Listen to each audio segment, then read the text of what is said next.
भाई पर्यावरण के एक बहुत ही फेमस टॉपिक है ट्रॉफिक लेवल। तो आइए समझते हैं कि ट्रॉफिक लेवल यानी पोषण स्तर क्या होता है। तो सीधी सी बात है, ट्रॉफिक लेवल होता है कि किसी जीव को किस स्थान पर भोजन या ऊर्जा की प्राप्ति होती है। मतलब अगर किसी को सबसे पहले भोजन प्राप्ति हो गई तो उसका ट्रॉफिक लेवल 1 होगा। किसी को किसी और चीज़ से भोजन की प्राप्ति हुई यानी ट्रॉफिक लेवल 1 वाले से प्राप्त हुई तो ट्रॉफिक लेवल 2 होगा। तो इसका दूसरे अर्थों में ऐसे समझ सकते हैं कि फूड चेन की प्रत्येक कड़ी यानी चरण को भी ट्रॉफिक लेवल कह सकते हैं। सामान्यतः किसी पारतंत्र में वैसे तो 4 ट्रॉफिक लेवल होते हैं, लेकिन कभी कभी 5 भी हो जाते हैं।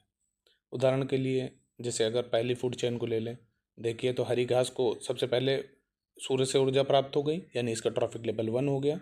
फिर हरी घास से टिड्डे को प्राप्त हुई यानी इसका ट्रॉफिक लेवल 2 हो गया। फिर मेढक मेढक ट्रॉफिक लेवल 3 हो गया क्योंकि उसने टिड्डे को खाया। फिर सांप यानी चौथे ट्रॉफिक लेवल में उसको प्राप्त हुआ ऊर्जा।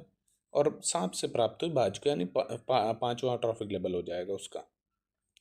सेम इसी तरह अगर दूसरी एक फूड चेन ले लें जिसमें हरी घास हो जाएगी सबसे पहले, तो उसको सूर्य से प्राप्त हुई तो ट्रॉफिक लेवल 1। फिर उसको हरी घास को डायरेक्ट बकरी ने खा लिया तो ट्रॉफिक लेवल 2 हो जाएगा। फिर बकरी को मान लिया आदमी ने या मनुष्य ने खा लिया तो उसका ट्रॉफिक लेवल 3, और मनुष्य को शेर ने खा लिया तो 4।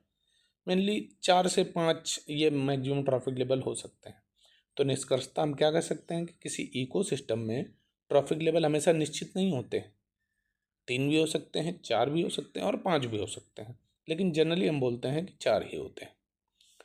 किसी भी इकोसिस्टम में ट्रॉफिक लेवल अनंत भी नहीं हो सकते। उसका रीज़न ये है क्योंकि फूड चेन के प्रत्येक स्टेज में ऊर्जा का ह्रास होता है। तो ऊर्जा का ह्रास होते होते ऊर्जा एक बार में ख़त्म हो जाएगी ना कहीं जा कर के, तो इसीलिए अनंत भी नहीं हो सकते।